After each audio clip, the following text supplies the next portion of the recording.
right, welcome. My name is Matt Ramsey. I'm the Communication Director of Alumni Engagement for Pi Kappa Phi. Thanks for tuning in to Living the Third Decision. I'm here with Adam Morris from the Alpha Omega chapter at the University of Oregon. He's the CEO of Sales First Recruiting and an experienced networker who's excited to share some tips on how you can optimize your network. Hey, Adam. Hey, thanks for having me, Matt. Of course. Let's start by just talking about your background. Tell me a little bit about your experience joining Pi Kappa Phi. So I was a freshman at U of O, and I went through Rush my freshman year, but I left thinking that maybe it wasn't for me. I went to all these cool events, made friends, had fun, but I was like, I don't know. Like, I didn't know if I really felt like I had met a group of people that I wanted to, call home for the next 4 years. And so stayed in the dorms, and I ended up getting this job at the annual giving program, which is like a telemarketing program that the U of O hosts. And I worked with these two guys, the Pats, Pat and Patrick. We had a blast working together, and they invited me to come hang out with them at Pi Kappa Phi. And after that, the rest is history. Like, I just clicked with all the guys, and I ended up joining my spring term. Yeah, that's awesome. And so in your undergraduate experience, like what sticks out to you? Is there any leadership experiences or fond memories? Yeah, so I would say my biggest takeaway from Pi Kappa Phi was, I would say, the rapid maturation that I had in the fraternity. So I was telling you in an earlier conversation, Matt, that I was a young freshman when I was 17, and I had a lot of growing up to do, because when I got to campus as a 17-year-old, I went nuts. And it was my first time having like no rules and all this freedom. And I was basically flunking out of school and partying way too much. And my parents were super concerned that if I joined a fraternity, it was going to get worse. But in reality, those guys taught me how to balance things. Like, I had never really seen those sorts of study habits. Like, in the dorms, I didn't really get, firsthand experience seeing how hard people had to study. And so those guys actually helped me get my grades up, and they got me into leadership. And so even though maybe like studying weren't my fondest memories, I would say Pi Caps got me on the right track in life. I easily could have flunked out of school if it weren't for them. That's awesome. Yeah. And so, as you kind of transitioned from undergrad and started your career, what did that look like, and how did you get to where you are now?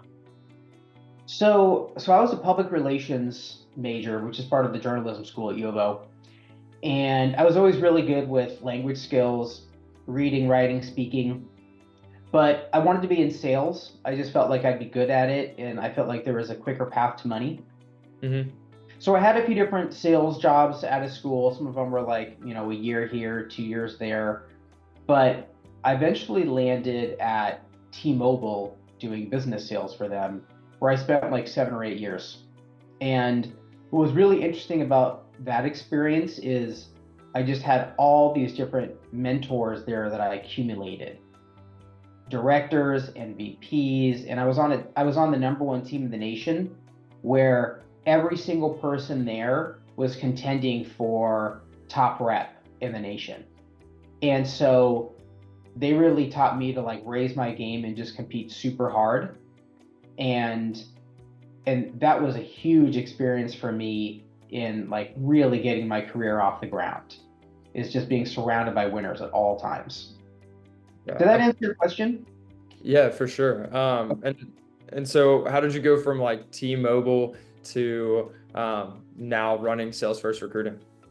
Yeah, so I had a recruiter who placed me at T-Mobile, and we clicked. He ended up being a really close friend of mine, and he was always asking me if I wanted to franchise his business in Portland. He owned a company up in Seattle called West Coast Careers. Okay. And it was never the right time for me. I was always very happy at T-Mobile, very cozy. I was making good money and had great friends there. And one day Let me preface it by saying that I had one kid and two on the way. Okay. And so my wife was pregnant with twins, and I was kind of nervous. I stopped really trusting T-Mobile because I had been seeing so many layoffs and reorgs. It seemed like every 6 months there was a major shift in the company. And I was worried that one day my name would be highlighted in pink by some early grads from Harvard who didn't know me. And eventually boy, that happened at T-Mobile. All sorts of my colleagues were let go after I left, like a couple years later. But I just realized that I trusted myself and my abilities more than I trusted the company. And so one day I said yes to him. And so I moved up to Seattle and lived with him for about 3 months.